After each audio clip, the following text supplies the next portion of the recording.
Hello, everybody, and welcome to the DK and Bill Wrestling Podcast. I'm Bill. And I'm DK. And if you are here in the United States, hope you're having a happy Memorial Day. And everywhere else, I hope you're having a very good Monday. This week, gonna be. You guys always have that long weekend the week after we do here. Yeah. So. Kind of interesting how that works out. Yeah. So this week, we're going to discuss the Ultimate Warrior, and we're going to talk about his run from 88 to 92. That's going to be our feature discussion this week. Should be good. He's a very controversial figure. Yes. And those years should be interesting. And this is going to be more of like maybe one of those presidential debates. Bill will finally defend the Ultimate Warrior. Yeah, Bill's gonna have to bring his A game to defend the Warrior today. So right, it's gonna be exciting. All right, but before we get to that, last night was Double or Nothing. AEW's. I think at this point it's now their biggest pay-per-view of the year. It seems to be like their WrestleMania. Not on the same level as WrestleMania. Oh no. It seems like a long ways from. And they don't do monthly, right? Like I don't keep up with AEW as much as they other stuff. They do 4 pay-per-views a year. So which I really like the old school way yes. WWF used to do it. Yes. Which is almost a little bit better because you can build up storylines and big time matches rather than just the 1 month. So that's kind of cool. Okay. I want to talk about a couple of complaints that I have. That's what we do on the show. We just complain about wrestling. But I'm also going to give some positives as well. So the big complaint for me, and I'm sure it's the same complaint for a lot of people, was how long the damn show was. So, all right. So I'm going to exclude. I'm going to exclude the pre-show match because it's a pre-show match. Nothing against the people that were in it. I'm just going to exclude it. Okay. Pay-per-view starts 8 p.m. Eastern time. So that would have been 6 p.m. your time. Right. Show does not end till almost 20 of 1 in the morning over here, which would have been like 20 of 11 p.m. where you were. That's rough. Like I know it's a long weekend, so it's all right, but yeah, that's late. It is. I always felt bad for the Eastern time zone for sports and wrestling here. Mm-hmm. Like 20 after 1, man. Yeah, it went late. And the other complaint, because I had this talk with a friend of mine a couple days ago, and we both kind of agreed on it. Like we said kind of off air before we began, this is their biggest show of the year, pretty much. They had, including the pre-show, 13 matches. Might want to do a night 1, night 2 next year for Double or Nothing, eh? You could almost like have that in the tagline. Tony Khan might want to scale back a little bit. And you know what? WWF started doing this, and they're doing Saturday shows, and I kind of like that. Like It was always like a Sunday thing for the longest time. Mm-hmm. But I think it was the Royal Rumble was Saturday, and then they did WrestleMania, like night 1 was Saturday. That was like a lot better. And kids can stay up and watching stuff. And Money in the Bank in July is going to be a Saturday. So nice. So but maybe they're kind of transitioning to that. Yeah, maybe. Maybe getting more viewers on a Saturday night rather than a Sunday night. Yeah. But those were my only complaints about the show.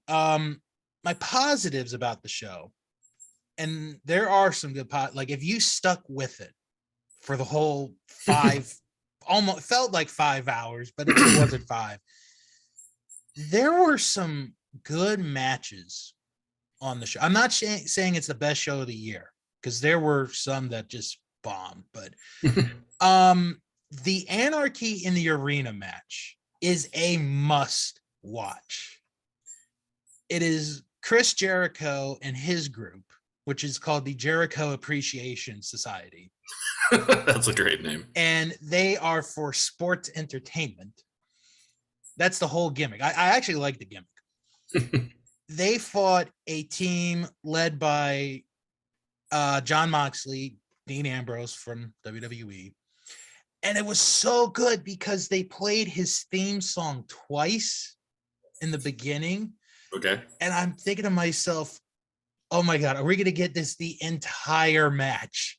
Because you know, like how sometimes, you know, when you play like a wrestler's theme song, it kind of overlaps into going a second time. Yeah. Well, most of them are only like a minute and a half long, right? Right. Well, this one, it almost went to a third time. Are you talking about Jericho's song or Moxley's? No, Moxley's. Oh, okay. I was like, Jericho's songs, that's a Fozzy song, right? Yeah, it is. Oh. So there was that. And there was also a really good women's title match. Thunder Rosa and Serena Deeb. Honestly, might be the best women's match I've seen all year. It was that good of a match. And then one more I'm going to give, and then I'm going to talk about Martha Hart. There was a 6-man tag that has to be seen.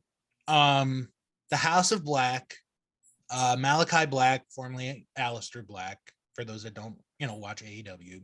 Mm-hmm. He, Buddy Matthews, formerly Buddy Murphy, and Brody King against Death Triangle of Pac or Neville.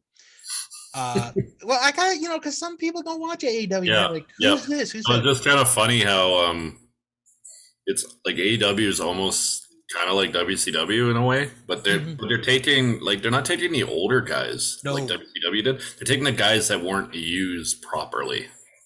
So yeah, there's too many wrestlers. Pac, Ray Phoenix, and Penta Oscuro. Unbelievable 6-man tag, has to be seen. Those were probably my 3 favorite matches of the entire night. Nice. And CM Punk won the title, right? From what and that was a good match too. Yeah. That was a good match too. Although he tried, it was kind of funny. He tried Adam Page's finishing move twice and botched it. And then after he won the match, he goes to the camera. He's like, Adam, you got to teach me how to do the move. So you think it was like, was that like a shoot for CM Punk? Shoot. Like, he botched that twice, and he's like, was it part of the storyline? That's great. Good old Phil. I know. I love CM Punk because, like, if people see him and they call him Phil, he gets like so mad. Yeah, but if you call him CM Punk, that's your name. Your name's Phil. Like, come on, Phil. Well, I mean, like, if you're I heard if you're in that very small community of friends, they probably let you. Well, I heard like at the Chicago Blackhawk playoff game a few years ago, he's like, he stands up when they scored and everyone's like, hey, Phil, how's it going? And he got all mad and he's like, told the guys to F off. And, don't call me Phil. Like, that's your name, man. Like, Jesus. But I do want to talk about, because we did talk about it last week, and the finals of the Owen Hart tournament was last night. Adam Cole beat Samoa Joe. Good match. And Britt Baker beat Ruby Soho in I thought that one was the better of the 2 finals. Soho and Baker winning that. And then I got to talk about the presentation, because I wasn't sure, I wasn't sure how I was going to be emotionally. So they had the trophy, the Owen Cup, or the Owen, as they're calling it. And they had 2 belts that we had not seen. So Martha gets introduced. Tony Khan walks her out. Wonderful ovation. DK, I'm going to tell you, that must have been, and I'm not even exaggerating, the happiest I've seen Martha Hart in over 20 years was last night. Yeah. Pictures I saw, like, she looked overjoyed with how much people still adore Owen. She must have had the time of her life last night. She did a speech, and she even said to the fans, next year, I want you to wear a hat like I'm wearing. But no, she was just happy. She was excited. And it was good to see that emotion of Martha. Yeah. And she presented the winners with their own belts, which they get to keep forever. It's theirs, which, and if you haven't seen the pictures, please do. They're nice looking belts. And they get to keep the cup for a year, and their names are going to be etched on the cup like the Stanley Cup. So their names are on it forever. And it was just a nice, well done tribute, a nicely done, ceremony. And I read a little while ago that Tony Khan paid for the additional hour so Martha could have her speech. And, for some of the crap that Tony Khan gets, some of it is deserved, some of it isn't, I feel. The one thing that he does do that I don't see too many people in wrestling, like promoters and owners, do, is to take time to give their own money so certain people can speak or have a tribute. Like when Brody Lee passed away a couple years ago, at the end of that episode of Dynamite, when they played that tribute video, which made me cry like a baby, he paid the artist so the song could stay in the video forever. So like if something were to ever happen, and I forgot what the name of it is. I'm sure someone's screaming at it right now, but so that song could stay in the video forever and ever and ever. And the fact that Tony apparently paid the additional hour on pay-per-views to let Martha speak, it just shows you that there are promoters in this world in wrestling that do care about people. Yeah. And that was just a really nice gesture from Tony. Yeah. So is this, you said for a year, is this going to be an annual thing? Yeah. That's awesome. Yeah. It's nice to see, I think Martha's like starting to realize, like, I'm sure she knew it all along, but the legacy of Owen doesn't have to be about May 23rd. Yep. It can be about everything he did. Mm-hmm. And I was really happy about Adam Cole winning. He kind of reminds me a little bit like same kind of style. Yeah. Similar. Yeah, so I'd like to see it. Like, I wasn't able to watch the show last night, but I'd like to check it out. Is there like a platform to check out AEW shows besides just renting them on pay-per-view? And well, like once they're on, like, is there like you got with the network, you can always rewatch stuff. Is there a AEW version of that anywhere else? Not yet. Okay. I'd have to just check out YouTube. Probably be your best way to go would be YouTube. Yeah. But I'm gonna break format here for a second. All right. My tragic news out of the NFL. Okay. Jeff, first round pick, Jeff Gladney of the Vikings was killed in a car accident. Oh, geez. Only 25 years old. Oh, God. So that's fortunately another car. I don't know what the story is, but Dwayne Haskins earlier this year, and then they just recently confirmed that Haskins was legally drunk when he got killed. Yeah. So 25. Yeah, that's like 25 years old. He was a pretty good player for Minnesota. Probably was about to cash in on a big time contract. Mm-hmm. And so our condolences. Yeah, absolutely. That's Adam Schefter just tweeted it about 5 minutes ago. And I trust Adam Schefter. He's yeah. He's one of those like legit guys. For those normally I wouldn't look at my phone during a show, but it comes up, it says tragic news, Adam Schefter. So for those that don't pay attention to football, Adam Schefter is like one of the trusted sources. Yeah, him and Rap Sheet are the two I trust the most, and then Tom Pelissero is pretty decent too. Chris Mourning, when he was healthy for ESPN, he was a very reliable source. Yeah, he like knew stuff before for some of the Chris teams would Morning's know. allegiance. Yeah. Yeah. So No, I'm yeah, that sorry. sucks. Yeah. We were just talking about like Owen Hart and Martha, and then that comes down. Kind of sucks, but Yeah.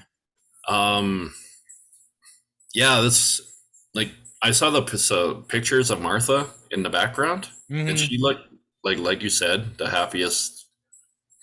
Like we haven't really seen her in the public eye except for Not Dark as Side, and right. Not as here much. in Calgary, like what she'll be on the news sometimes with some Owen Hart Foundation related stuff, like Mm-hmm. they're building houses for people or helping kids and stuff. So um, that's awesome.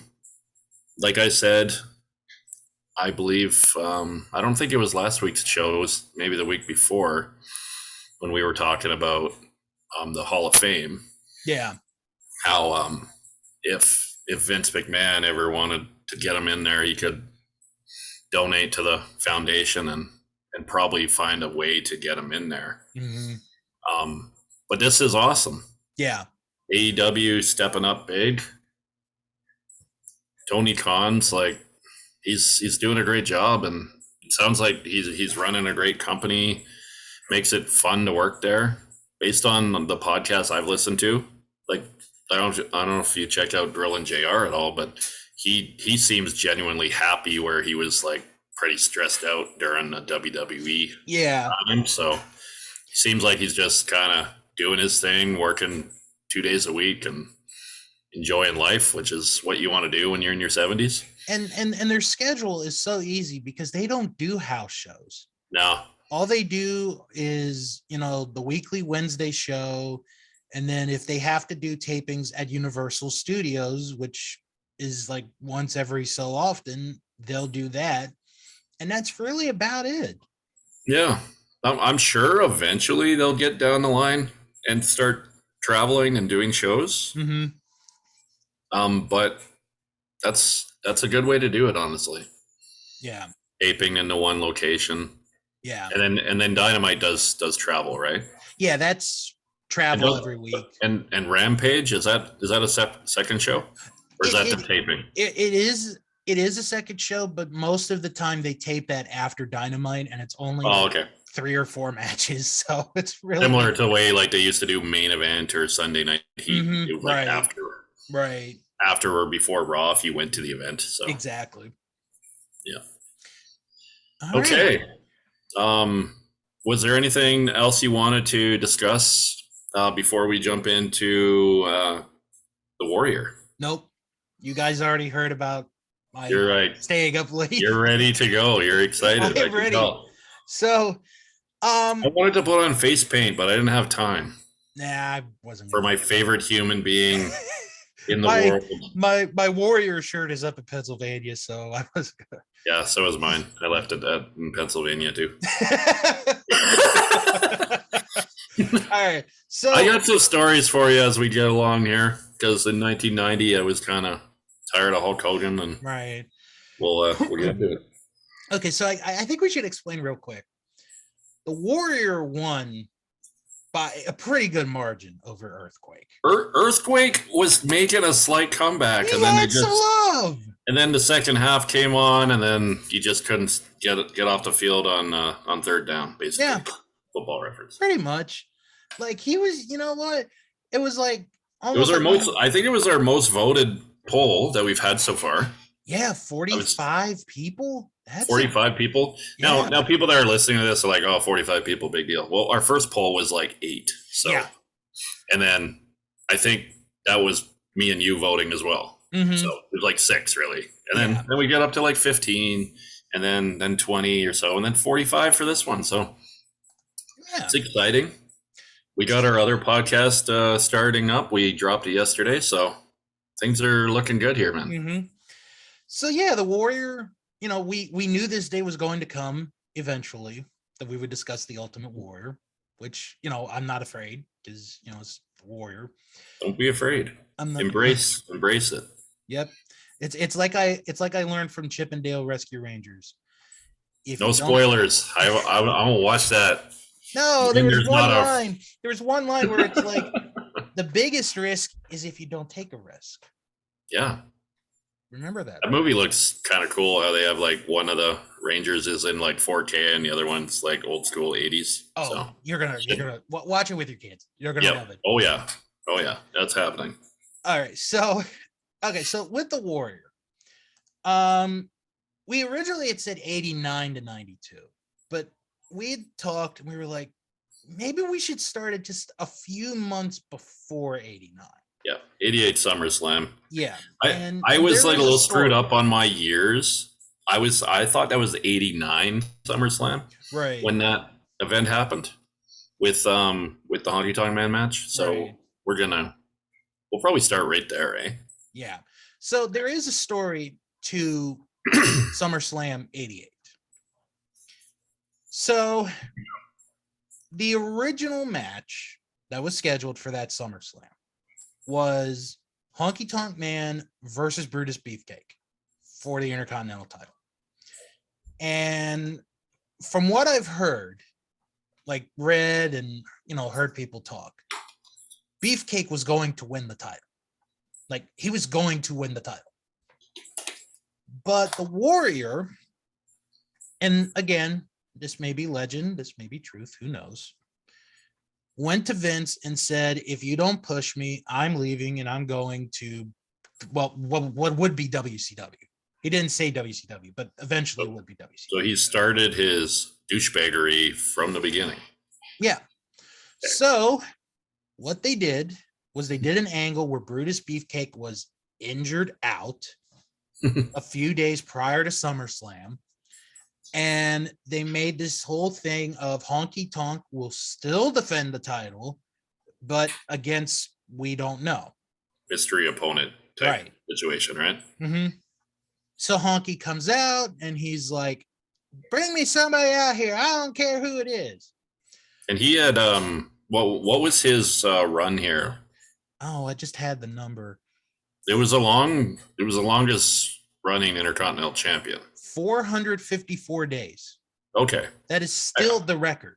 I actually thought it would have been, it was longer than that, but 454, that seems, so about a year and a half. Yeah, for one reign, that is still the record. Yeah. So Warrior comes out. It is about a 30-second match.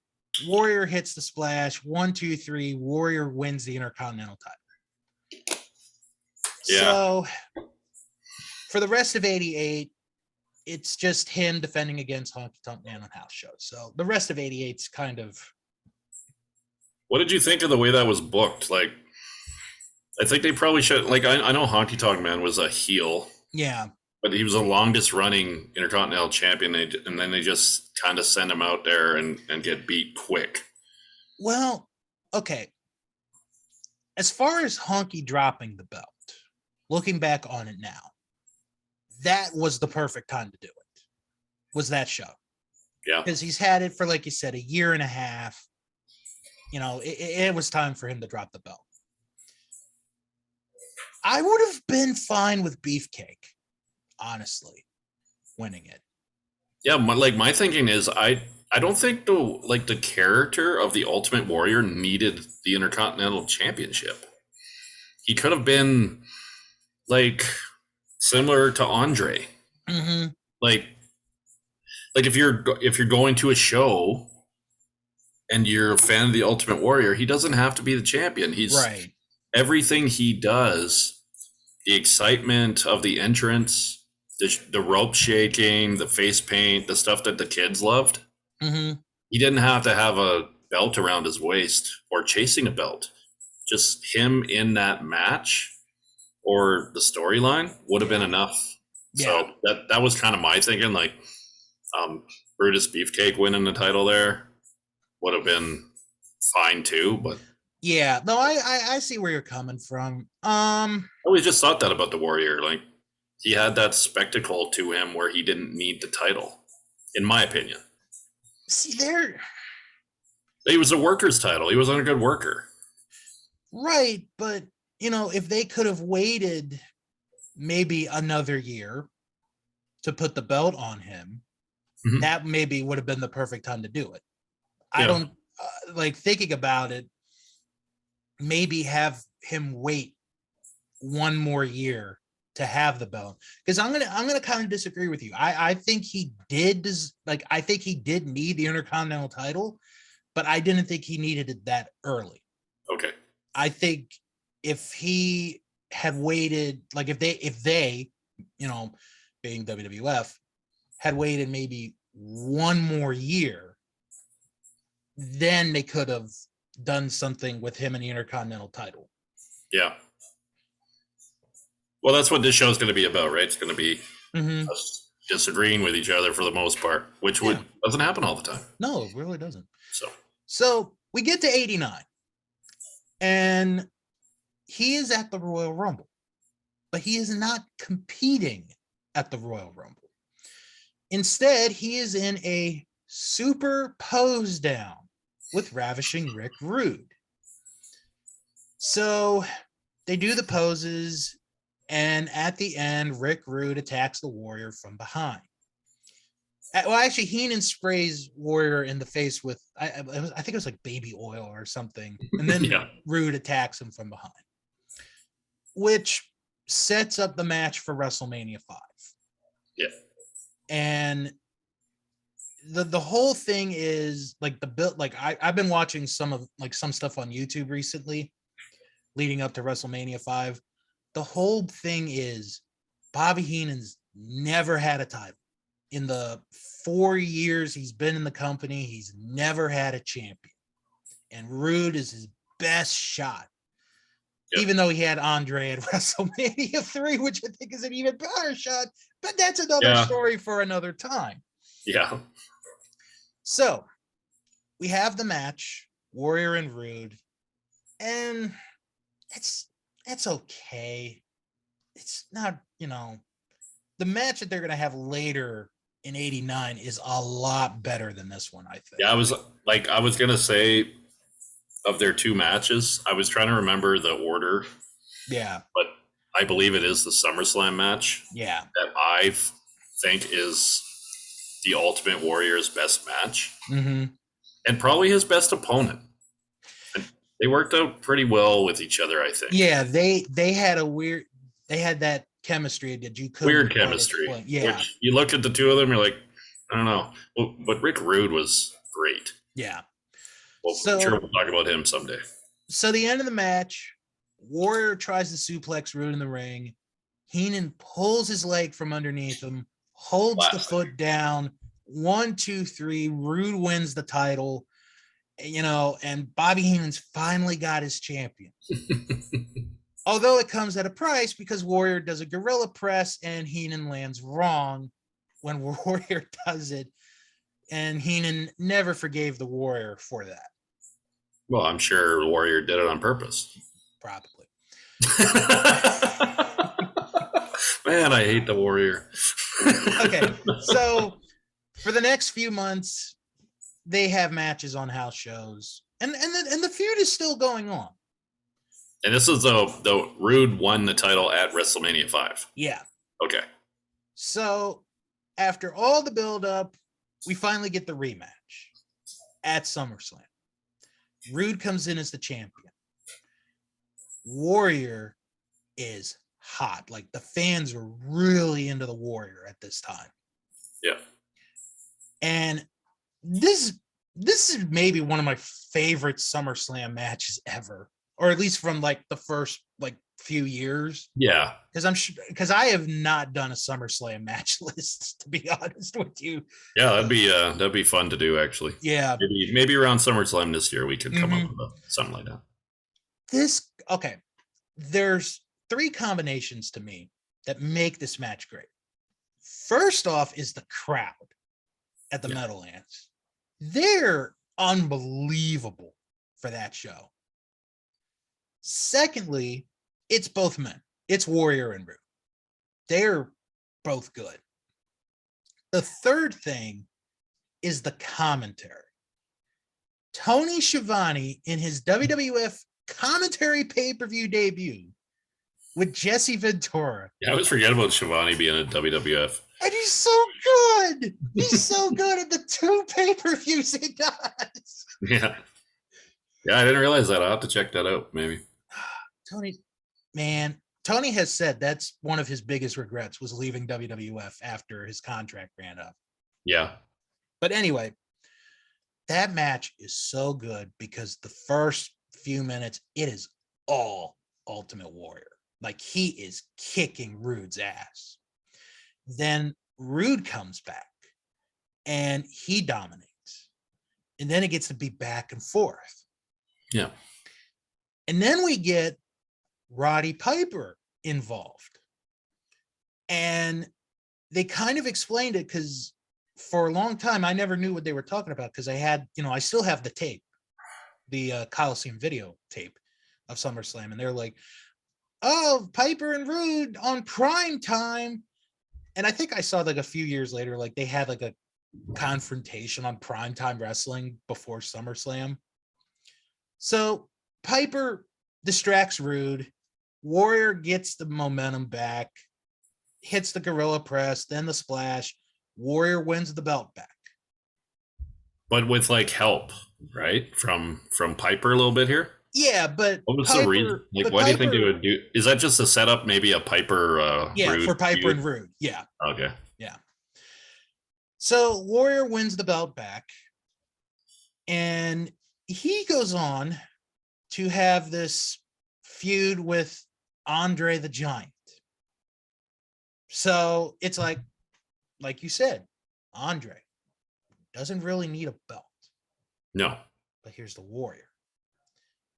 Andre, who, unless you really get under his skin, is generally well liked. Yeah. Except for Randy Savage. And the Ultimate Warrior. Yeah. Oh, baby oil. So they have a house show feud, and they actually they lead teams at Survivor Series of '89, which is a guilty pleasure show of mine. Like I for some reason I love that show. I think it's because of the randomness of the order of the show. So Warrior's team and Andre's team is the final match of the show. Not Hogan. Hogan is done for the night. So it's Hogan loved going early so he'd get back to the hotel and get room service. Well, I don't know how much room service he'd get on Thanksgiving, but anyway. Yeah, I guess. So Warrior's got a team. Andre's got a team. Warrior comes out last, clotheslines Andre out of the ring. Andre gets counted out. That's it. Andre's done for the night. And then Warrior ends up winning that match. Mm-hmm. But the conclusion to the feud is on a Saturday night's main event, which was voted the worst wrestling match of 1989 by the Wrestling Observer newsletter. That's where you want to be. Exactly. I don't have a good memory of that match or watching that match, but I'm going to kind of believe the people that voted for that is the worst match of '89. Yeah, it's like it's not like Dave Meltzer voting. It's like everyone that right, the readers, right? Yeah, the readers voted that. So yeah, they're usually pretty correct on that. Yeah. So Warrior wins by DQ or count out or something. I'm not really sure, but yep. Warrior prevails. But he's got a new person to challenge him, Dino Bravo. And I think they're just reaching here trying to find someone before he gets to the the big one, right? But here's the thing, though. Bravo, like in '89, and again, I like to watch a lot of the stuff on YouTube. Yeah, he's not that bad in '89. No, he's really not. Especially on an episode of Superstars a few weeks before the Survivor Series, where they try to do like a test of strength competition. And I love this. It's so good. So what Dino decides to do is he's going to do push-ups and he's going to have somebody on his back. So they're looking for the biggest guy in the arena. And here's this big guy sitting in the crowd. He's big. So they call him down. And, they're thinking like, he's a local guy. Yeah. So he's like, what's your name? John. Where are you from, John? West Virginia. Gets cheered because they're in West Virginia. Ah, that's our state. Cheap pop. It always is. Mick Foley used to be. Mick. You're so good at it. Love you, Mick. So Dino does a couple push-ups, and then Warrior comes out. So Warrior sets up to do a couple push-ups, and then the big man attacks the Warrior. Well, this big man ends up being the Earthquake. See, there's where, okay. If you're going to intertwine, that's where it is. See, I knew you get your Earthquake in. You want an Earthquake, and you got him in the show, so I appreciate that. I thought Earthquake debuted like earlier than that. I didn't know that. So, cool. So Bravo's chasing Warrior with the Earthquake now in his corner. Mm-hmm. That feud culminates on the main event where Warrior beats Bravo to keep the title. And now we get to Hogan and Warrior, which starts at the Royal Rumble. The famous, they're the only two in the ring, and, everyone's pumped up. And this is like prior, like the champion was in the Royal Rumble here. Right. It wasn't for a title shot. Right. This was just until 93 when that went down. Yeah. This was just for like pride, basically. Yeah. You didn't even get like a trophy or a belt or a title shot. It was just like, hey, go in there against 29 other guys. Yeah. And if you win, you win. That's good. You're a winner. Good for you. You're a winner. I think that they probably had this plan like earlier in the year about having them match up. But I think Vince probably was just counting the money when he saw when Hogan and Warrior just stare at each other. Mm-hmm. And then the crowd just like, they all stand up. They're like, oh, here. Oh, that arena could have blown up that day. Yeah. And I think they've done this at the Royal Rumble like a few times. Mm-hmm. And it always seems to work. Like when you have two guys that have never wrestled each other and they just like, they lock eyes or back into each other or something. Yeah. So this is the first time I remember that. And that's basically the build to WrestleMania 6. And then eventually, they announce they announce it as the main event. And then eventually they announce that it's going to be title for title, which takes us to the Sky Dome. Which, before you get into that, the title for title thing always bothered me. Okay, I'd like to hear why, actually. Because they made a big point about if the Warrior won, then he would forfeit the Intercontinental Championship. Okay. So if Hogan won, he would have forfeited the Intercontinental Championship. So it wasn't title for title. It was for the WWF title. And the loser got to keep the IC belt. So, like, I don't know. Like, it always bugged me. And I'm glad that we're talking about it because it wasn't title for title. So anyway. I'm sure someone is saying, finally someone said it. Thank you. Thank you. I've been holding that in for 30 years. But it's kind of difficult in that situation. Like I think it would have been better if the Warrior had dropped that title, but you don't want to make him look weak. Right.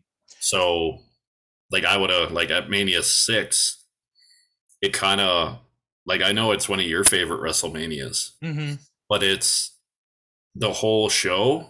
It's missing something because everybody is waiting for the main event. Right. That's the way I remember it. Okay.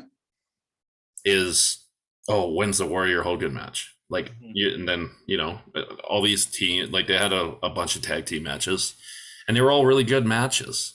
You mean you weren't excited for Hunky Love? Of course I was. Diamond Dallas Page. Mary Tyler Moore. Come on. Driving the car. Was excited. Hunky Love. how many hunkas were in there, anyways? And DDP drove that car from New Jersey to Toronto. That was his own It car. was his car. Yeah. That's cool. That's a good story. I think we talked about that in Yeah. our DDP episode. But again, yeah, the build to this was huge. Hogan was on top here. Yeah. Like he lost the title to Andre but it was like someone cheated. It was some cheap lame thing. There was 2 referees that had plastic surgery. Right. And then he sold it to $1 Million Man. So he didn't really lose the belt. Right. So Hogan had basically been the champion for 3 years, and then Savage had it for that 1 year. But Hogan didn't. He was always the champion, really, in my eyes. Right. So it's a big match. It was 67,000 in the Sky Dome. I think at the time they said it was the largest viewed like pay-per-view. I think I could be wrong on that. Pay-per-view, yeah, I think that's right. Like obviously WrestleMania 3 was more people in the stadium. Yeah. And that was closed circuit as well. So yeah. So they have the match. Like the fans are right down the middle. It's like you're either Hogan or Warrior. You can't be for both. That match, you got to go one way or the other. Yeah. So they have the match, and then the ending of the match, Warrior does the splash. Hogan kicks out. Hogan hits the boot. Hogan goes for the leg drop, misses the leg drop. Warrior hits the splash. 1, 2, 3. Warrior wins, and Hogan gets out like a half second later. Yeah, you know what? Honestly, Hogan made this really good. He made sure, like, this is all Hogan's like his brains in the wrestling business. Yeah. He made sure he kicked out of the gorilla press. He made sure he kicked out at 3 1/4. Yeah. So it wasn't like he was lying down there in the corner and while Warrior's celebrating. He almost kicked out. Yeah. They made it a whole spectacle, and I think it was really, really smart how they did it. And in '90, I was kind of tired of Hogan, to be honest. Right. All we ever saw, and Warrior was this up and comer. He'd been around for a few years. And when I watched this on pay-per-view as a 7-year-old, I was cheering for the Warrior, so I was happy. Now I look back on it and kind of like, I'm not a huge Warrior fan at all. Yeah. So I'm like, I don't know if they should have went this route. And then I don't know if you could pull up some of the numbers for 1990. Oh, you mean like the gates and all that? Yeah, I know, like I've looked it up. Warrior as champion was down a lot, and they used to have on the house show runs. They used to have Warrior in one town and Hogan in the other, and the Hogan towns were killing the Warrior. Right. But we'll get into that as we go. But it was a big win for Warrior here. He got the 2 titles for a day, and I think he had to drop the IC title. I'm not sure how that went down, but they basically, it was like, you're the champ now. You can't defend both belts. It's impossible. So, actually, okay, I do have the number here. The gross income for 1990 was $138,336,119. And it was just up a little bit from the previous year. Okay. So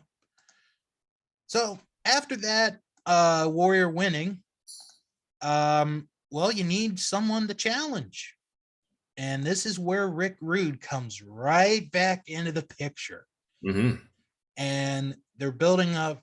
And this is a good story, because if you think about it, and it's true, Rude's the only one to ever beat the Warrior for a belt.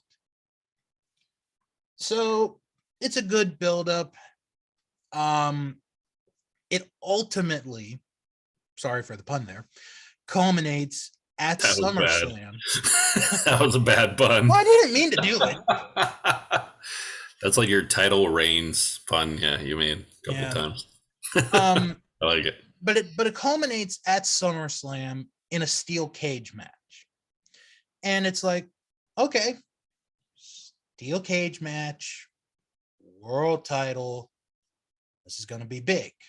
Mm-hmm. The only problem is this is Hulk Hogan's return after being injured by earthquake. Yeah. So it's like, oh yeah, we're going to have the world title match in a steel cage, but our biggest attraction is coming back. Yeah, that was the thing, right? Mm-hmm. I think the Warrior would have done a lot better if Hogan just went away for a longer period. Mm-hmm.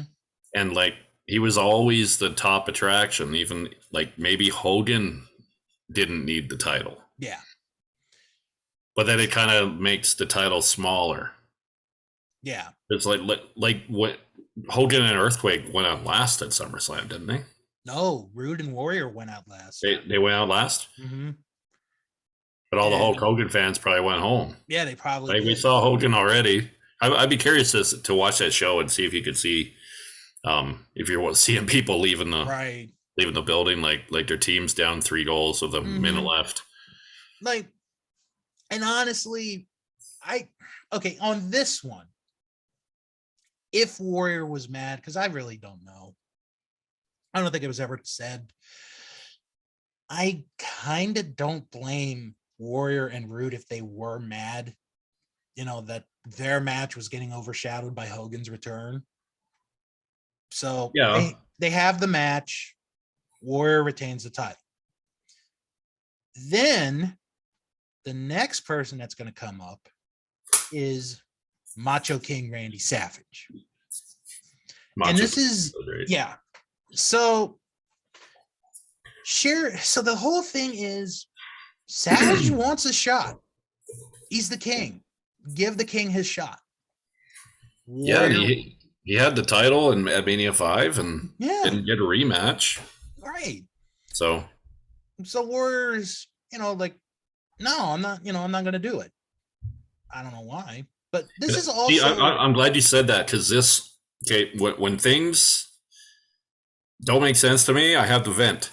Go for it. Okay, so Macho King, heel. Warrior, babyface. Babyface backing down from the heel. Mm-hmm. That makes no freaking sense. And then, can you defend that at all? No, this one I cannot. It doesn't make sense to me. Like, why would they do that? It just makes the Warrior look like a coward. Okay, and here's the other in the storyline. Okay, and here's the other thing, and I'm going to side with you on this. You tell me, in 1990, at this time, after SummerSlam, who deserves a shot more than Randy Savage? Very few. If any, like you could say maybe Mr. Perfect. Well, see, I think that they were gonna. This is similar to the Shawn Michaels Brett story that we talked about. I think they were going to do a Warrior Hogan at 7, right? And things changed because of the business. And then also they ended up something else that's going to happen. We will talk about the controversial that is outside of their control. And I'm excited to talk about that. We could talk about Mania 7 like as a review one day. But and to answer your question, there's no one, honestly. I agree. Like it should be Randy Savage. But maybe they do it a little differently. Yeah. Where, I don't know, it just didn't make sense how Savage would challenge him and then he would turn him down when he's a babyface fighting champion, the way that they were trying to portray him as. And this is where, watching it as an adult now, this is where I'm kind of like, man, this Warrior, like, I'm kind of disappointed in the Warrior in a way, because if you watch some of his stuff, he doesn't put the full makeup on. No, that's when he started just doing the little thing on the cheek. I'm like, why? You're the Ultimate Warrior. We don't want to see your full face. Yeah, you're whatever your name. I lost track of what his real name is. Mark, right? Jim. Well, Jim Hellwig. Yeah, see, he and CM Punk have something in common. They don't want to be referred to by their first names. Well, yeah, he changed. Like, I know he's passed on, and we'll talk about that. But he changed his name legally to Warrior. That's how crazy he ended up becoming. Yeah. So, I remember a few years ago. I don't know if it's still up on YouTube or not. But please look it up when we're done with it. And I might look it up too, just to see if I can find it, and I'll put it in our group. There's a video of the Ultimate Warrior in a Thanksgiving parade, or holiday type parade. He's sitting in the back and he's got sunglasses on, holding the belt. And it's like, what are you doing? You're the Ultimate Warrior. From parts unknown, but he's going to the beach after. Right. So he became lazy, honestly, sometimes. Yeah. Can we, before we keep going, can we talk about the nonsensical promos that this guy would say?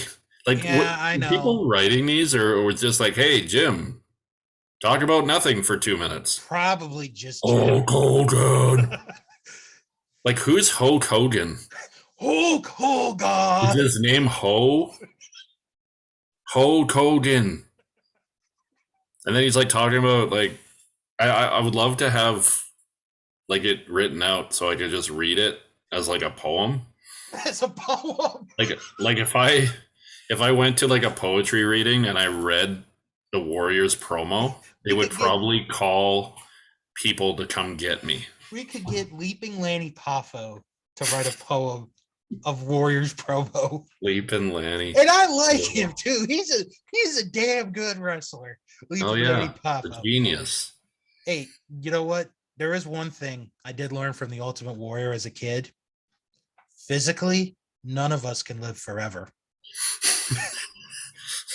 He said that in his promo at 6. Physically. He's like, physically, none of us can live forever. Like, yep. Wow, thank you. I learned something new today. Oh, really? As a 5-year-old. Nice.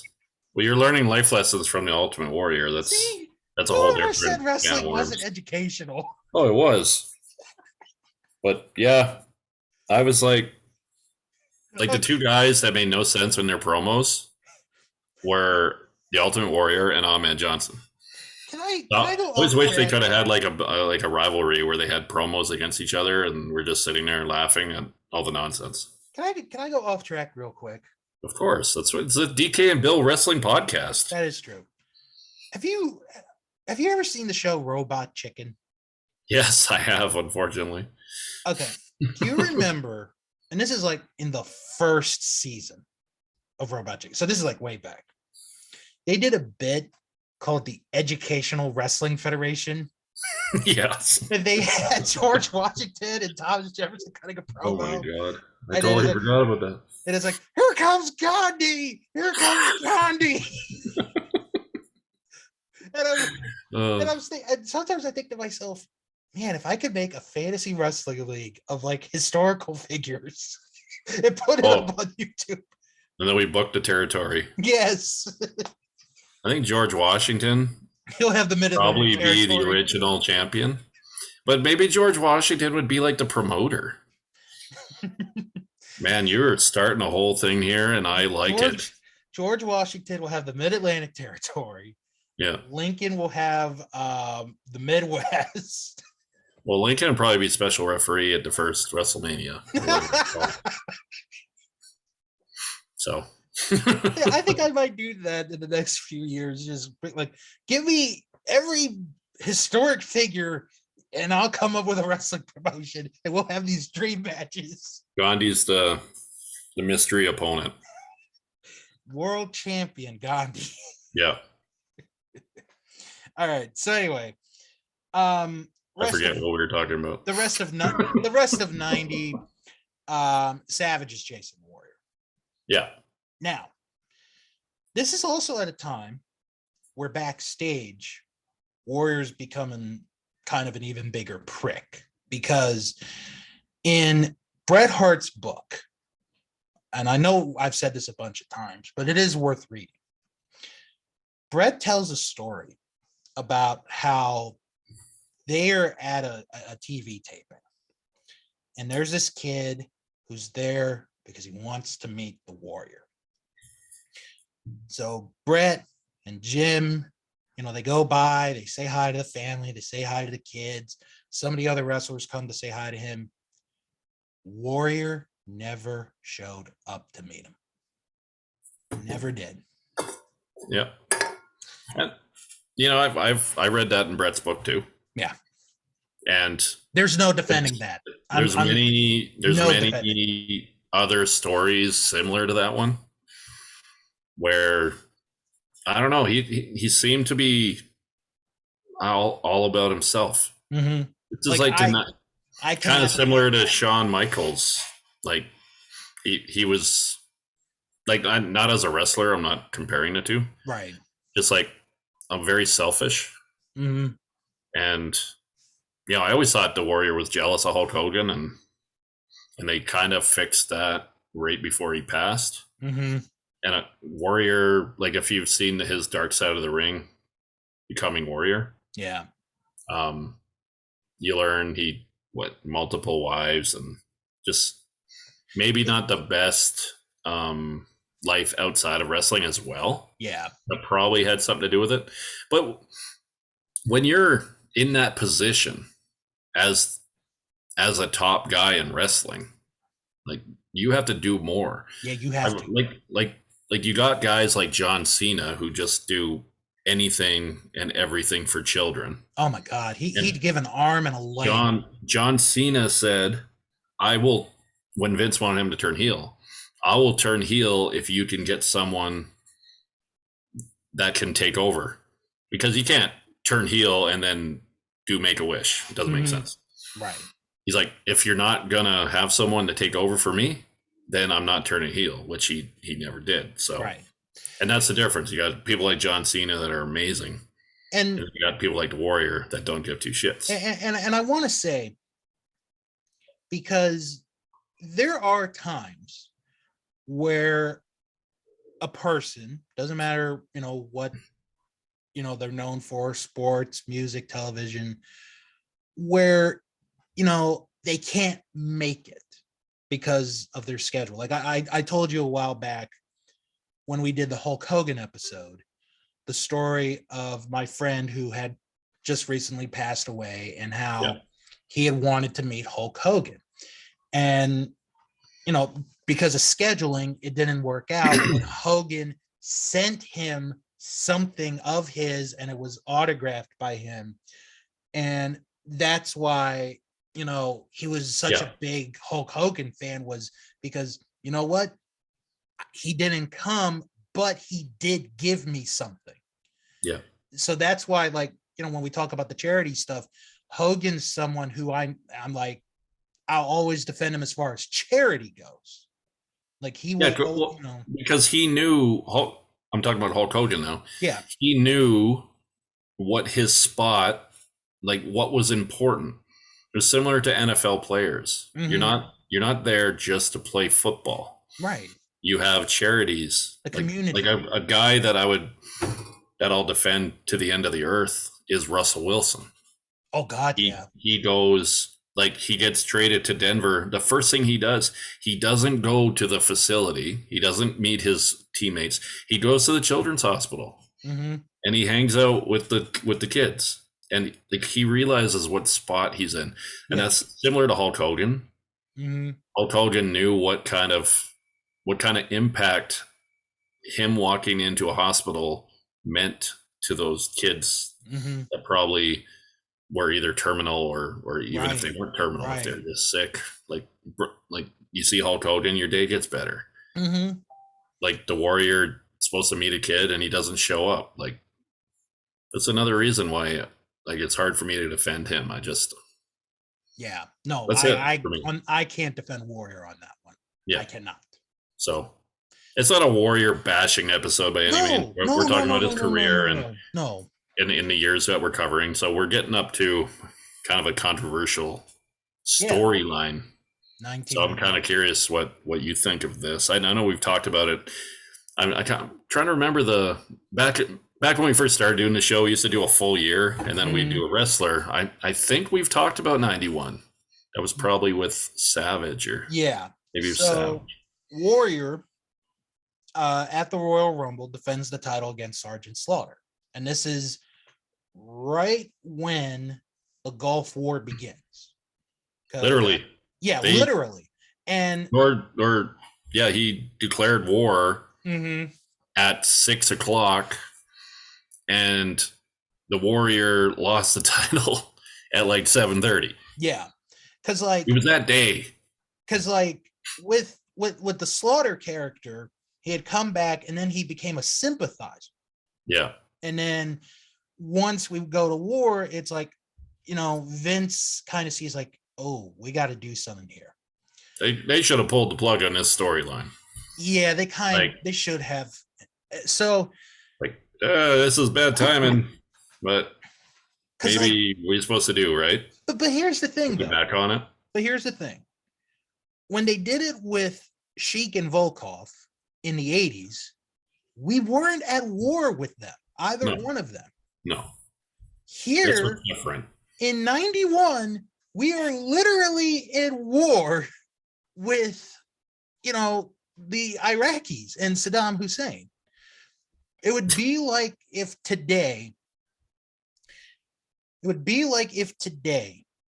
they did a storyline, they being WWE, because I don't see any other promotion doing this, where it's true what I'm about to say. Like, let's say like you have a Russian sympathizer and someone of Ukraine descent. Yeah, that's what it was. A storyline about it. Yeah. And people would be pissed about it. Of course they would. In 91, they were pissed. Imagine now. Oh, my God. And I'm trying to remember his name. You had the Sheik, and then you had Slaughter. There's another guy. Oh, General Adnan. Adnan. This is true story. Yes. Went to school with Saddam Hussein. Like, it wasn't part of the story. It's legit. It was legit. They were friends. And now, like, why would Slaughter go along with this? Just so he could be the champion? No, like, hey, by the way, your family is going to get death threats. And we're going to have to move WrestleMania into an indoor stadium so no one drops a grenade on your head when you're in the ring. Right. But you get to be the WWF champion for a few months and have a title match with Hulk Hogan. Sure, let's do it. Made no sense to me. But we should also mention how Warrior lost the belt. Yeah. Savage interferes, hits him with his scepter. And then Slaughter drops the weakest looking elbow in the history of mankind. That was devastating. Yeah. And Warrior loses the belt. But that's after,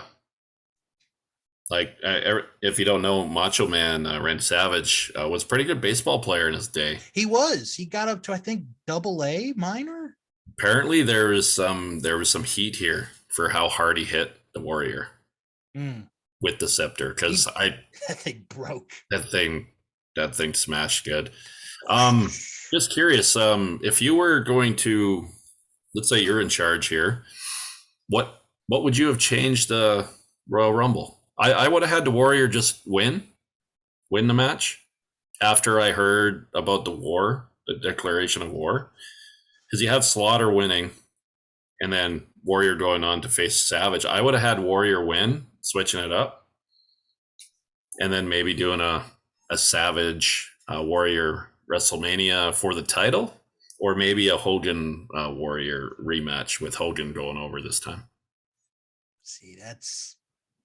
You just can't have you can't have like a Ratty sympathizer as your heavyweight champion. Okay. And you're in an actual war with them. Here's what I would have changed. I would have changed Slaughter's character change him from being an Iraqi sympathizer to being someone who's thinking Americans today are weak, which I think is what they were. I think that's what they were going for at first. That would have worked. Make him that character. Yeah. And then maybe have him win, but not win the title. Maybe like a DQ or a count out, because, you said earlier, Warrior kind of didn't need the Intercontinental title. In all honesty, Sergeant Slaughter kind of didn't need the WWF title. Yeah, what my thinking here is they're getting the title off Warrior because they want Hogan to have it. Mm-hmm. Now, before 6, they wanted Hogan, that they were thinking that maybe Hogan's time as that top guy was over. Mm-hmm. Then they realized when he was gone, like when we talked about SummerSlam, how big a match that was. Having a brand new guy face Hulk Hogan turns into basically the main event of the night without the title being used. Yeah. So I think getting the title on Slaughter and having I think Hogan has to leave WrestleMania 7 as the champion. Yeah, yeah. So however it gets done, I like if it would have just been Slaughter being anti-American, similar to Bret Hart was, where he just come out and that's fine. Trash.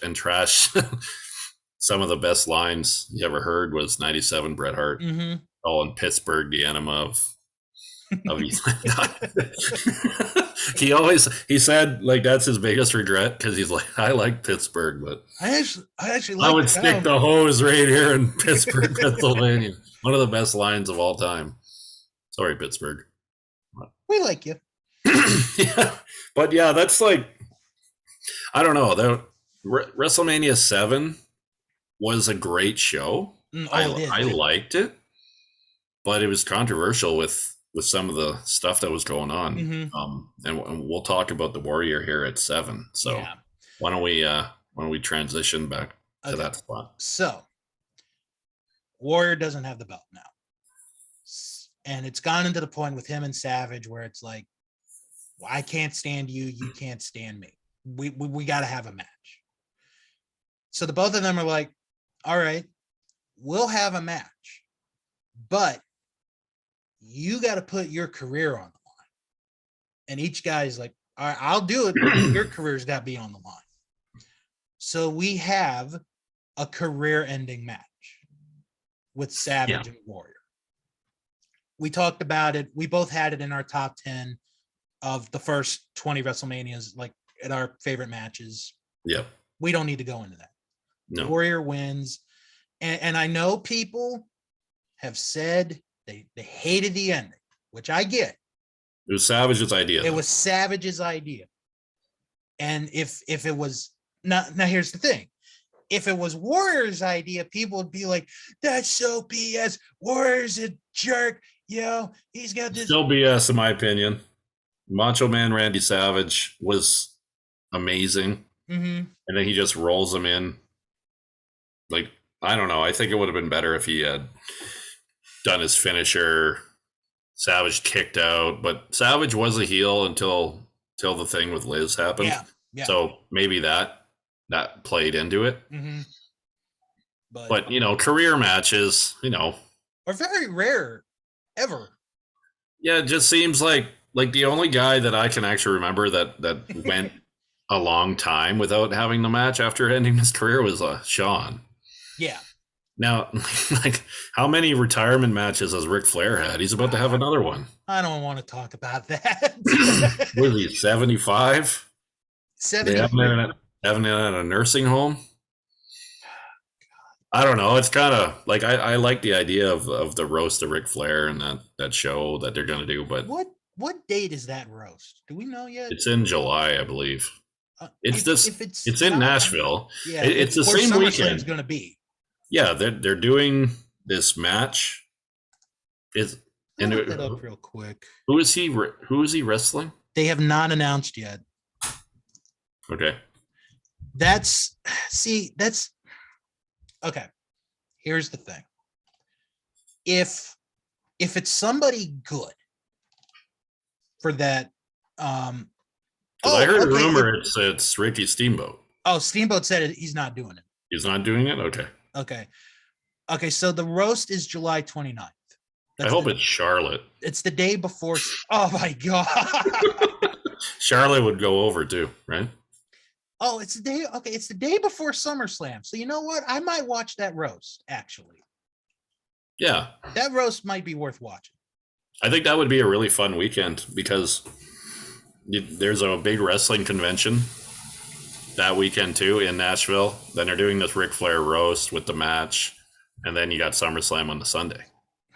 See, I don't know if I want to see that match though. Oh, it's going to be god awful. I know, but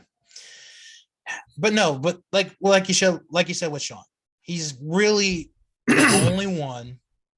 And he did come back for that lame match in Saudi Arabia. Well, you know, when you got the Prince of Saudi Arabia paying your salary for a year. Yeah. Well, he wanted Yokozuna to face Andre the Giant, but, you know, they weren't available. Yep. Yeah, who's going to... No joke.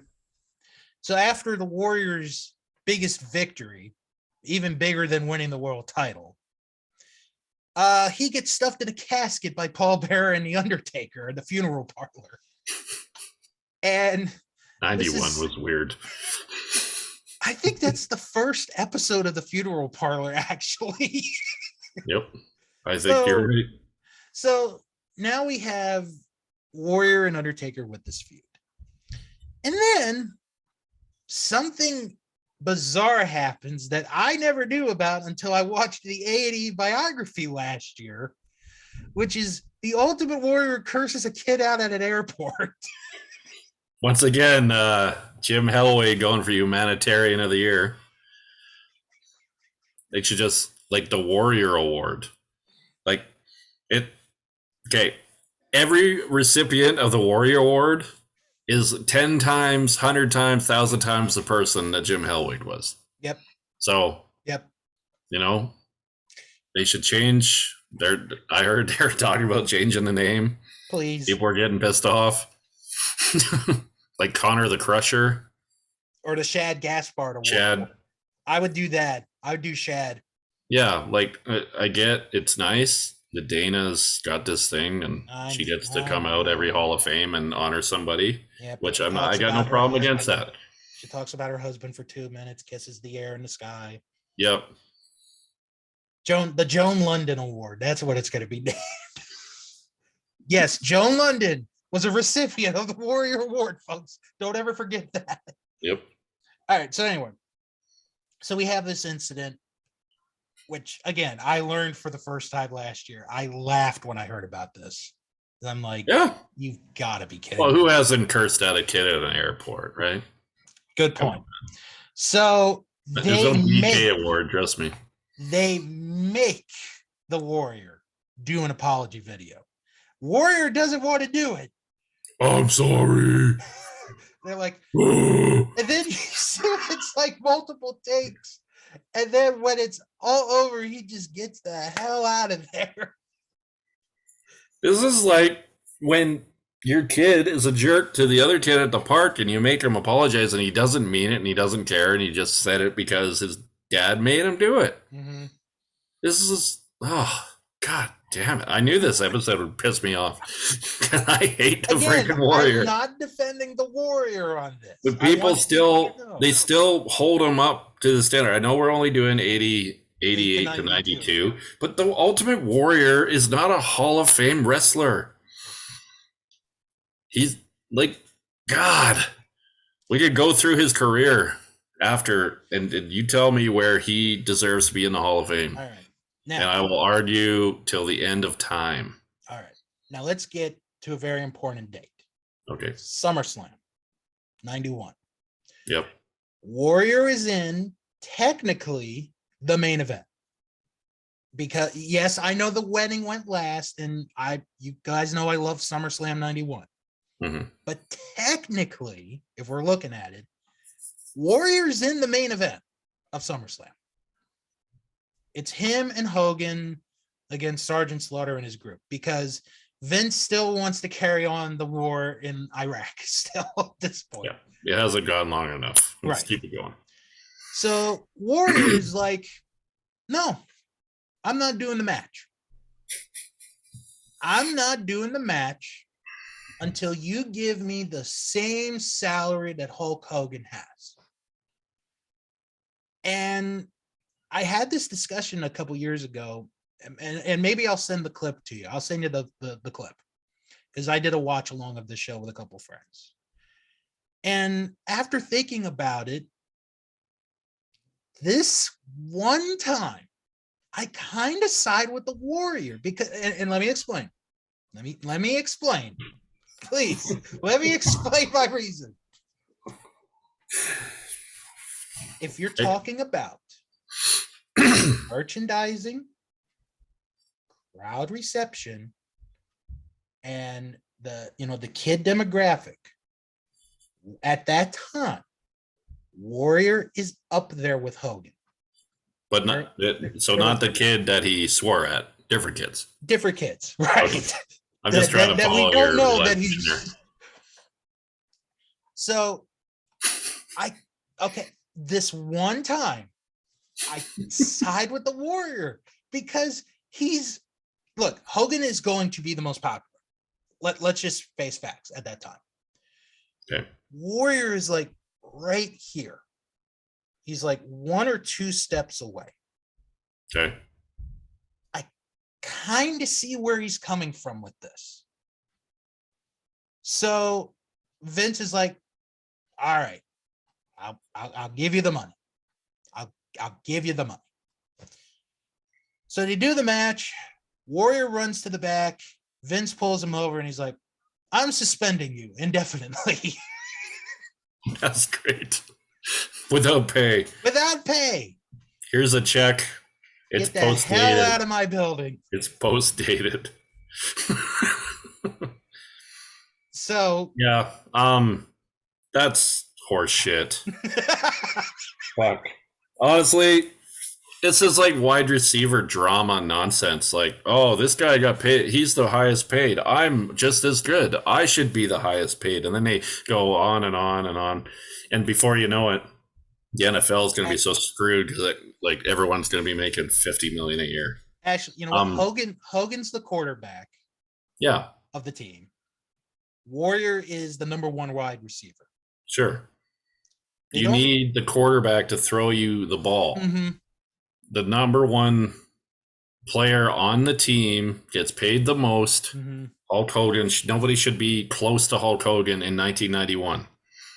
If there's anyone that's close, Macho Man Randy Savage, not the freaking Warrior. They took the title off him because he couldn't draw money. And then he holds up Vince McMahon at the pay-per-view before they're about to go out. Mm-hmm. Now I love how Vince gave him the money and then suspended him. That's beautiful. Yeah. Yeah, I don't know. I could see it from Warrior's point of view. That's exactly where I'm coming. Why you would try to do that, but like we said before, it's not all about like the one-dimensional thing with Hogan. Right. Hogan would go to the hospitals. He would sign autographs. He would do Make-A-Wish. The Warrior cursed out kids and didn't show up. So that's the difference for me. And for the record, DK and I, we are not approving to anyone to go to their job and to hold your boss hostage until you get a higher pay. We do not approve of this. See how it works for you. Go into your boss's office, say, I'm not going to work today until you pay me what this guy makes. And he's worked there 9 more years than you. And he's a better worker. And he's done more for the company. So I still find it shocking that Vince McMahon would do that. If it was me, I would have said, okay, see you later. Hogan goes out, wins a handicap match. The crowd goes nuts. Nobody cares the Warrior didn't show up. That's my opinion. That's what I would have done. If I was Vince, you're not holding me up, because you know what happens next. Next time, okay, now Randy Savage is in a title match. Warrior got paid. I want to get paid more than Warrior. Mm-hmm. And then maybe they're pushing somebody else. In 1992, Bret Hart comes up. Oh, I'm the new guy. I'm the champion. I want to get paid more than Savage. Mm-hmm. And then you run out of money. You can't pay everybody. Yep. So I don't know. All right. So let's fast forward. WrestleMania 8. Hulk Hogan's farewell match. I'm putting up in quotes for our podcasters because we all know it's not really his farewell. No. Hogan gets double teamed at the end of the match. Familiar music comes. Here comes the Warrior running down. Check must have cleared. I'm not going out. He's cut his hair a little bit. Yeah. And he looks like he's lost a little bit of weight. So he comes to make the save for Hogan. So we have our ending. Before you go any further, so was he suspended from 91 SummerSlam to this point? I don't remember him coming out that much. Okay, here's what I have here. This is from Wikipedia. Okay.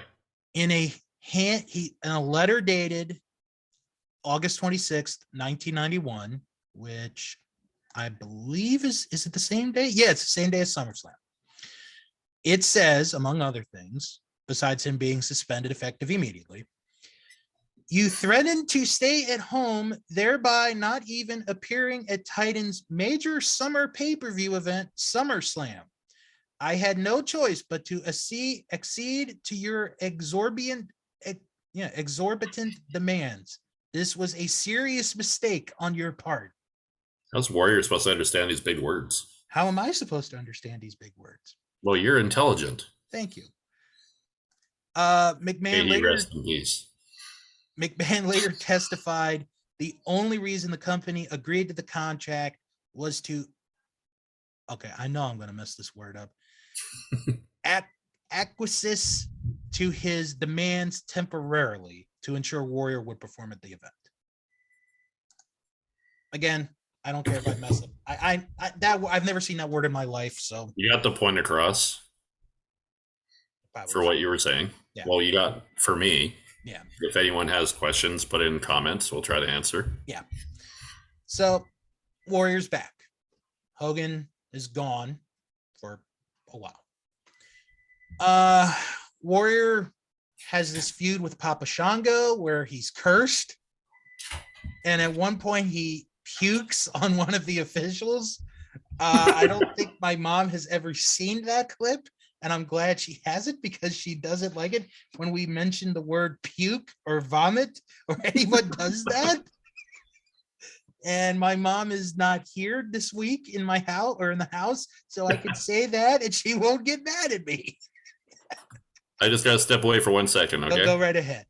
So after Warrior vomits, hurls, pukes, reversal of fortune.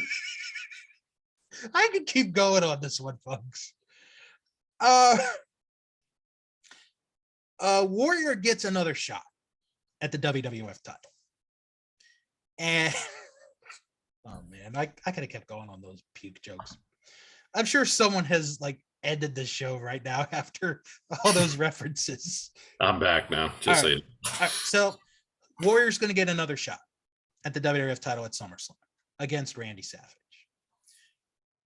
And this is where I don't agree with this decision for the match. And I'll tell you why. It should have been Flair against Savage. You could have had Warrior finish his feud with Papa Shango and then have him go on to do something else. This is one time I do not agree with Warrior getting a shot.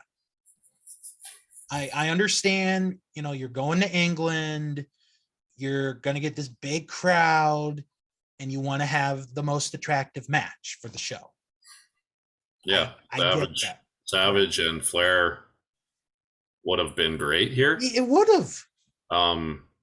it closed with Bulldog and Brett. So it's not like you needed that last match, right? Right. I mean, you could have had Savage and Flair, and you could have had Flair win the belt back. Yeah, you could have. But they decide to go Savage Warrior for the belt.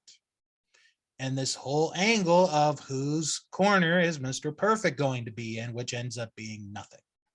Yeah. So that story never made sense to me. Never, no. Like, it's like they had like a plan and then they just kind of scrapped it and they were hoping like people wouldn't notice. Yeah. Well, we noticed. So that was for the WWF title. Yeah. And so Savage had the title. Savage had the title. Because he won it from Flair at WrestleMania. Because Flair won it at the Royal Rumble where the winner got the title. Mm-hmm. Okay. So a few days later, Savage loses the title, but he and Warrior all of a sudden become BFFs. And this is the same guy that lost the retirement match like 18 months ago. Yeah. Okay. So they form a tag team called the Ultimate Maniacs. And they're in red and yellow. I wonder who else wears red and yellow. Yeah, there's other colors. There's other colors idiots. Of the rainbow, damn it. Freaking idiots. I'm getting mad again. God damn it. Why? I picked this episode. Right. The Ultimate Maniacs. Why didn't they just say Ultimate Maniacs, brother? Or Ultimate Madness would have been better. Yeah. That would have been better. And maybe use your own colors? Mm-hmm. Just because both of them knew all the colors of the rainbow. Yeah. I mean, Warrior had blue and green and orange. And why do you have to have a tag team? Why can't you just be singles wrestlers? I don't know. It makes sense to me. All right. So we're getting to the end of our story with the Warrior. Thank God. I'm enjoying the show, but right. It's giving me heartburn.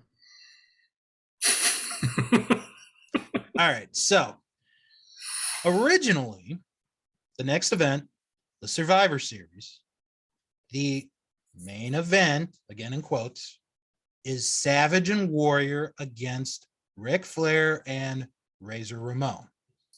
Yeah. However, on the road to this event, the Ultimate Warrior gets released from the WWF for disputed reasons. And sure he was trying to hold up Vince for more money again. And his last televised match was on a Saturday night's main event. And I think at the end, Bobby Heenan says there's a change to the team. One of them has left. And basically, they like the Warrior's gone. Savage needs a new partner. Ends up being Mr. Perfect. And that's the end of the Warrior for the next 3+ years in WWF. Yeah, and then like he comes back. We're not going to do a Warrior 96 episode, so he comes back. No. He's only there for a little bit. Mm-hmm. Has this quick match with Triple H at Mania 12. We've talked about it's in my top worst WrestleMania matches. And then he's gone again, I think, in like July of 96. And then he ends up going to WCW for a little bit. All right. So I want to read what kind of happened with the Warrior.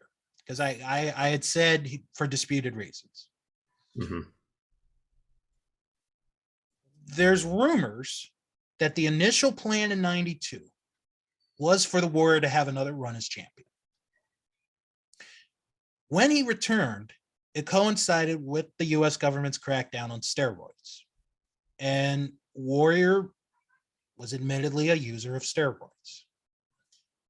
Sean Assel, who was a writer for ESPN, wrote a book called Sex, Lies, and Headlocks. And there was a doctor that they had, a Canadian doctor, Mauro Di Pasquale, who had been hired in June of that year to monitor the new drug testing program for the WWF. And apparently, Di Pasquale was tough on anyone who failed a drug test. Warrior failed a test in September and apparently was able successfully to persuade McMahon to release the Warrior from his contract because he failed a steroid test. Mm-hmm. However, McMahon claims that it was Warrior's experimenting with growth hormone which led to his departure. Warrior was suspended and in return skipped dates as he took offense to McMahon's actions. The Warrior officially left on November 21st, with his last match being a victory over Kamala on November 8th. So, however he left on this one is up for debate. Mm-hmm. But it basically has to do with drugs. Once again, proving why he's a Hall of Famer. All right. So, now, you asked me how is the Warrior a Hall of Famer? I'm going to give you my reason. Okay. And if this does not make me a politician, then thank God it doesn't make me a politician. The Warrior, the character, let's talk about the character first, not the human being. The character is one of the more remembered characters of that time. Like, who doesn't remember the colors, him running, the shaking the ropes, the tights, the neon, all of that. He is one of the more remembered characters of that time in pro wrestling, whether we like him or not. And there's a lot of people that don't, but he is a remembered character. Secondly, when it comes to pay-per-view matches, important pay-per-view matches, he shows up, whether it be with Rude, Hogan, Savage. He stepped up to the plate and he delivered on those matches. And he was a money, merchandise-wise. I'm going to go back to merchandise. He was a draw for the company. He wasn't a draw at the gate. I will give you that. He wasn't a draw at the gate. But as far as merchandising goes, he was a pretty big draw at the time. And there are a lot of people who imitate the Warrior, who imitate his style, meaning his colors, his clothing, whatever clothing he wore, and maybe the way they talk. And to me, one of the old sayings, imitation is the sincerest form of flattery. All of that together is why I think he's a Hall of Famer for WWE. And I'm going to say this. I know he's not the nicest person, or wasn't the nicest person. I know he was a prick. But there are other people in that Hall of Fame that aren't the nicest people in the world either. Like, if you did a nice person Hall of Fame, the Warrior's never getting in. He's never getting in. But we don't have a nice person Hall of Fame, thankfully. So, in the end, do I think the Warrior's a Hall of Famer? Yeah, I think he is. But you have to take a look at his successes for what he did for the company. Because at the end of the day, and we've all said this, the WWE Hall of Fame is a Hall of Fame by Vince McMahon. If it was an actual voting Hall of Fame, like people voted, Warrior probably would never get it. Yeah, that's the thing, right? Mm-hmm. So, like, for me, Hall of Fame it's more than wrestling. Yeah. It should be about your character, your longevity. Like, he came into WWF in 88, right? Mm-hmm. And then in 92, he's gone. So, and we're not considering his 96 run a Hall of Fame run. Oh, no. So he had 4 years where he was a mid-carder at the beginning, and then he had a couple years where he was in the main event. Like, I don't think a couple years should be Hall of Fame worthy. Okay. Like, I don't know. I think there should be. I always thought the Hall of Fame should be more of a prestigious place, not just almost everyone gets in. Mm-hmm. It seems that way. It should be harder to get in the Hall of Fame. You should have to. I don't know how you can go about it. And the Hall of Fame debate is always one of the fun topics for me because it's not even a real thing. Exactly. There's no place. It's just something where they can make money. And like I talked about in Owen Hart stuff, like that's why he'll never go in, because it's just an event where Vince makes money off of it. Mm-hmm. And, Warrior coming back, accepting the Hall of Fame honor, having that weird, very strange promo on Monday Night Raw, and then he passing away later that night. Very weird. That thing always, like, I think it was closure for him. I think he had one more issue in his life, mm-hmm. and then it got settled. It was all like peace. It's gonna sound weird, but like some people, like, you're still on this planet.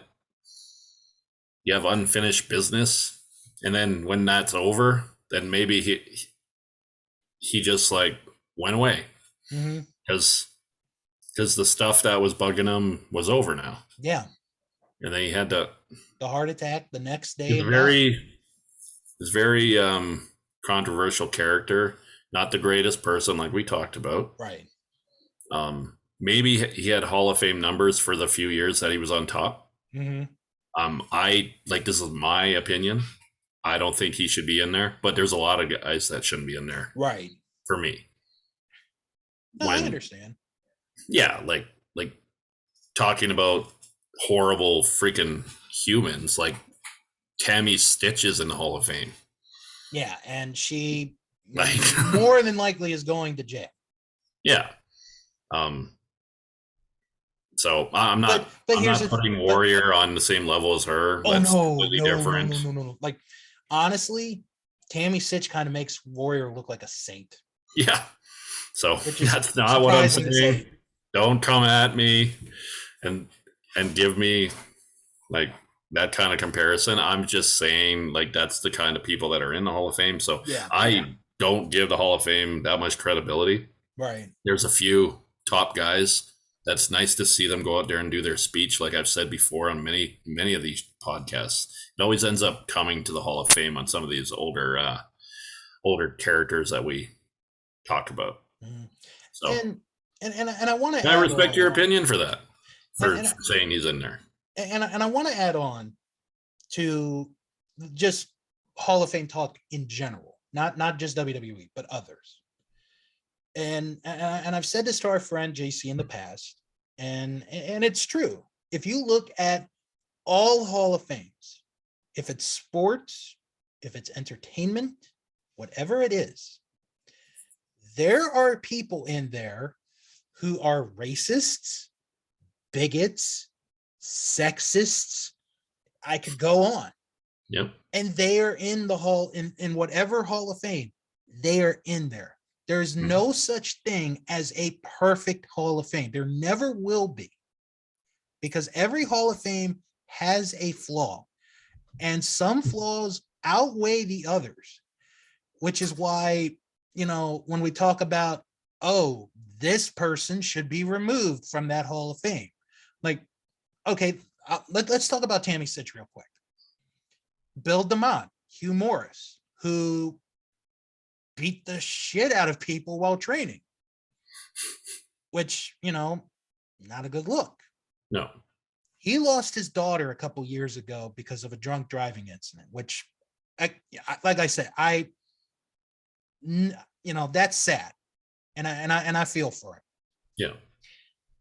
Even though he treated people like crap at the training facility, he kind of has a point about Tammy Sitch with the recent thing that happened. Yeah.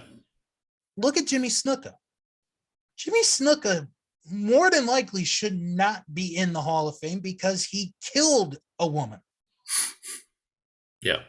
And then if we want to take it out of wrestling, which we are, because I'm not going to mention Benoit because he is actually in the Observer. I was actually going to, before you go on, I was going to say, if Chris Benoit retired from wrestling and he was put in the Hall of Fame, and then he does what he does as a retired wrestler, do they take him out? I don't know. They should. They probably should. But Jimmy Snuka should be taken out. Right. I'm pretty sure O.J. Simpson's in the Pro Football Hall of Fame. That's where I was going with, was O.J. Simpson. Because even though he was acquitted on all charges, it's kind of knowledge that he pretty much did it. And and I remember reading many years ago. He wrote a book about how he did it. Right. I read it. It's a great book. Check it out. But if he had been found guilty, the Hall of Fame, the Football Hall of Fame, would have had a vote to decide to remove him or not. Right. And that's I'm not comparing O.J. Simpson to the Ultimate Warrior. Everyone settle down. But that O.J. Simpson, for what happened, I'm not going to say what he did or what he didn't do. Right. For what happened, did not change what he did on the football field. Oh, no. This was long after his career. Long after. So, I don't know. Like, that Hall of Fames are such a tricky subject. Yeah. But like with my talk, how this whole thing started with the Warrior was all the stuff he did outside of the ring. And I always thought Hall of Fame should be everything. Yeah. So a guy like O.J. Simpson shouldn't be in the Pro Football Hall of Fame, but he was acquitted. Right. So it's tricky. It is. So we're not gonna go too much more into this. Oh no. This was Warrior 88 to 92, portraying a very controversial figure. Yes. A lot of people liked him. A lot of people didn't. Right. And there was some weird stuff that went down in those 4 years that we talked about. And I think if we ever tried to explain it again, I don't know if even I would get it. Yeah. That's how there's a few things that I learned today that I didn't even know. So my opinion of the Warrior has not gotten better in the last hour. I guess my overall opinion of the Warrior is this. As a kid, I really liked him. I thought he was cool looking. Yeah. As an adult, I think he's a piece of shit. Super dick. But he did give me some great moments as a wrestling fan. Yeah. That's how I'll call it. Yeah. Okay, so next time we are going to review a pay-per-view, and we have made our choices. You went SummerSlam 06. I went with Unforgiven 2000. And I don't think we've put the poll up yet. No, I don't believe it's been put up. Yeah. I know mine's going to be a long shot because I'm sure people have probably forgotten about Unforgiven 2000, but I'm just going to make my plea right now. You know what? You know what I'd like to do for you, my friend? What? Why don't we just... I would really like to discuss Unforgiven 2000. All right. So since we didn't put the poll up, I'll be honest, I forgot to do it. Okay. So I need an intern or something, maybe. Like, life's busy. If anybody wants to take charge of this for us, yes, we will. We'll put up a post and then we'll interview our candidates. Yeah. So why don't we do Unforgiven? You have to have a Facebook account. That's the rule. Yep. That's the priority there. So we're going to review Unforgiven 2000 on next And you know what? I'll make you a deal. Because you have never seen that show. No, I've never seen. That's the only pay-per-view from 2000 I have not seen. Okay. So I'll make you a deal. All right. We'll review Unforgiven. And then when we get closer to SummerSlam, we'll review SummerSlam 2006. All right. Because SummerSlam's in July this year, which is weird. Yeah, that was one of I just don't think I've seen that one, but I might have the year wrong, so I got to check it out. And okay, yeah, check it out. I'll get back to you on. We will definitely do a SummerSlam review. Yes, I don't know if it's to be 06 or not. Right. Yeah, once you figure it out, tell me, and we'll make it happen. Yeah. All right. And I'm assuming around the big shows, we will also be doing previews, and it'd be nice to do another watch along in the future here with you. Yeah, we will. And then we're still going to do, at some point, we're still going to do Starrcade 97. Yes, because that is one you know what? I have not we're seen. We're going to do the one time. We're going to do the whole freaking show, beginning to end. It's the one time. The watch along of the full because you have to, like, all I'm going to say is the opening match is really good. After that, it kind of goes downhill. Yeah, I don't know. All right. So you could join us on Facebook, DK and Bill Wrestling Podcast. Find us. Yeah, we're easy to find. Yeah, it's a public group, so you can just join. I don't even think you need any credentials to join. We actually added a couple of members recently. So yeah, we're starting to get there. Mm-hmm. I would like this group to grow quicker. Yes, and I think get more contributors, obviously, but we're getting there. And I think we will, because next week is the Hell in a Cell pay-per-view, and we're not going to do a preview because the card is not complete. Yeah, I think that's fair, because I think they only have like 3 or 4 matches advertised. Yeah, I'm sure they'll add a few here. And tonight's the go home show on Raw, so it's like, what's the point? Yeah. So next time we might talk about Hell in a Cell. I'm not really sure. So yeah, we'll see. Well, it'll be 2 weeks from today, so right. Yeah, it'll be probably like a week after the show. So yeah, well, that might be too late by that point. So maybe we'll skip it. We'll see how it goes. Yep. All right. Thank you, everyone, for tuning in, and we'll catch you all next time with Unforgiven 2000.